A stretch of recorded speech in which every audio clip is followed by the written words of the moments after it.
आज आप लोगों ने एसडीएम के माध्यम से राष्ट्रपति और प्रधानमंत्री को ज्ञापन सौंपा है। क्या कुछ मामला था, किस लिए ज्ञापन सौंपा गया? देखिए, वर्तमान समय में यूजीसी ग्रांट जो 13 जनवरी 2026 को आया है, उसकी सबसे बड़ी विसंगति है कि सरस्वती के पावन मंदिर को अपवित्र जातिवाद के आंकड़े में बचाने का कि जिस प्रकार से सरकार ने इस पर नोटिफिकेशन किया, धर्म, जाति, नस्ल, अनुसूचित जाति, अनुसूचित जनजाति, पिछड़ा वर्ग सबकी व्यवस्था में यह व्यवस्था कि इनके उत्पीड़न के खिलाफ जो कंप्लेनर होगा, कंप्लेन करने वाला की पहचान छिपाई जाएगी। और यह माना गया कि सवर्ण के अलावा कोई भी जाति, कोई भी व्यक्ति अपराधी नहीं है। और सवर्णों के अलावा मैं सवाल करना चाहता हूं इस ग्रांट पर कि अगर ओबीसी, दलित,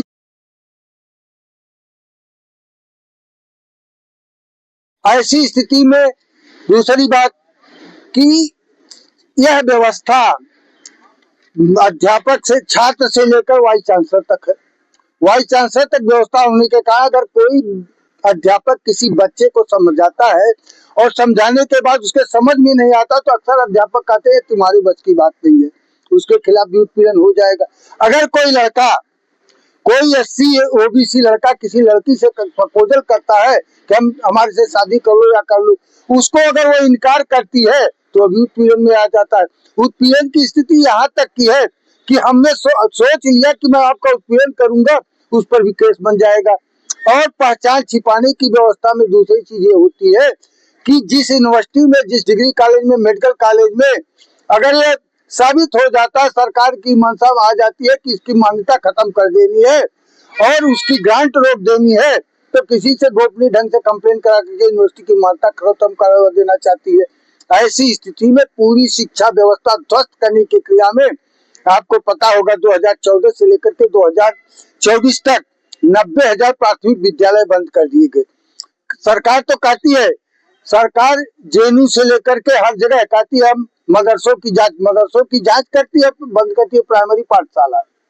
और इसके बाद इस ऐसी प्रक्रिया के, ऐसी विसंगति पर अगर इसको अविलंब रोका नहीं गया, विद्यालय में आंकड़ा दिया जाता है कि 2019 से लेकर के 2024 तक 1200 मामले हुए और पूरे देश में 700 से अधिक यूनिवर्सिटी है।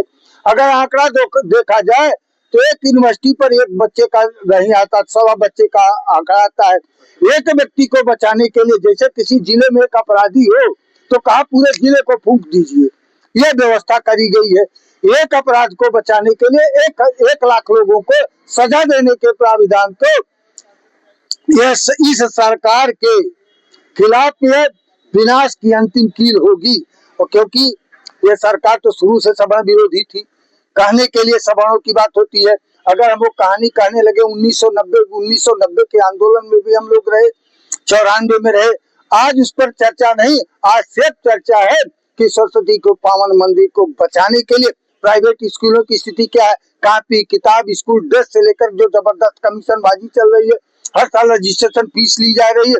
सरकार की लायबिलिटी होती है स्वास्थ्य, शिक्षा और रोजगार, स्वास्थ्य, शिक्षा और स्वास्थ्य सुरक्षा, और सरकार तीनों में विफल है। सर, क्या माना जाए पहले भाजपा जो थी वो हिंदू मुस्लिम की राजनीति थी,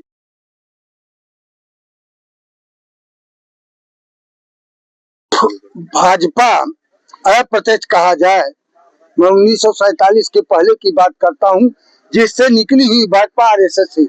आरएसएस हमेशा अंग्रेजों को पक्षधर रहा। आज यही स्थिति है।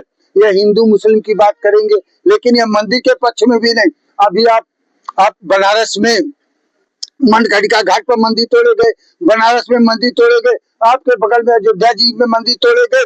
यहाँ तक कि अगर ये धर्म की बात करती, हिंदुत्व की बात करती है तो आज तक के इतिहास में कभी भी शंकराचार्य को गंगा स्नान से उनकी पालकी रोकी नहीं गई और उनको रोका गया।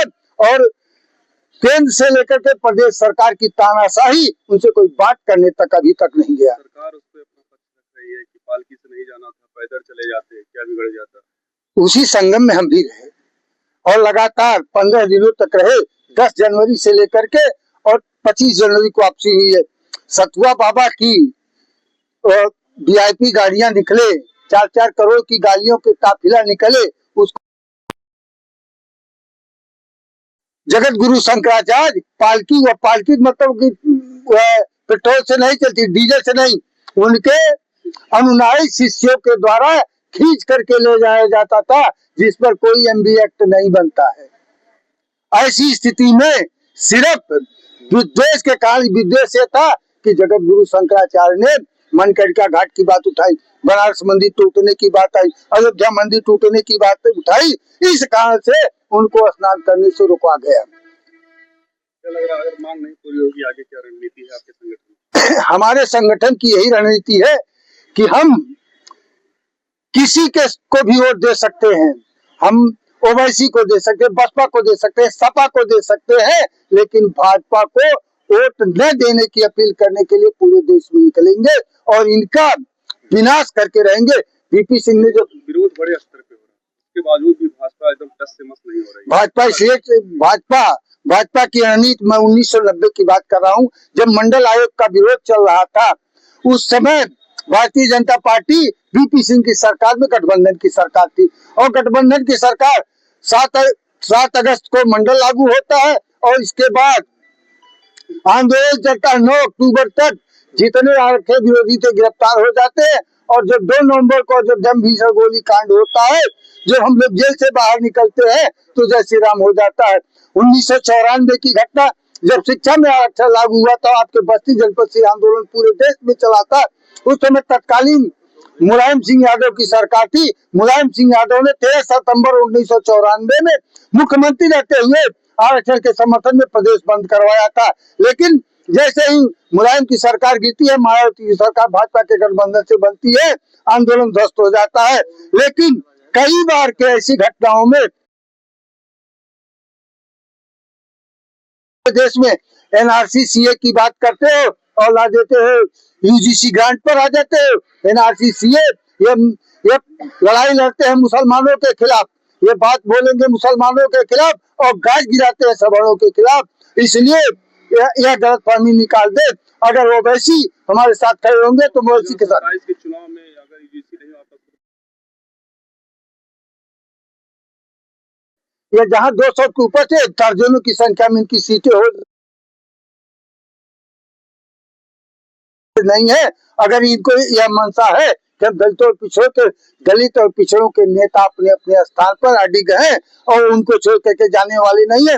हमारे समाज की सबसे बड़ी गलती यह है कि हमने उनको गाली दिया जो हमारे साथ हमेशा खड़े रहे, इन्हीं शब्दों के साथ, क्योंकि बातें लंबी होगी। और मैं पूरे प्रदेश के दीनदयाल तिवारी केंद्रीय प्रवक्ता में था, और मैं अनुरोध करता हूं कि पूरे, चाहे जिस संगठन को, चाहे वो हमारे नेतृत्व को स्वीकार करें या न करें, हमारे संगठन से जुड़े या न जुड़े, लेकिन यह लड़ाई उनकी व्यक्तिगत लड़ाई है, उनके बच्चों की लड़ाई है। अगर यह लड़ाई आज नहीं लड़ी गई तो इतिहास हमको माफ नहीं करेगा। इन्हीं शब्दों के साथ जय हिंद, जय भारत।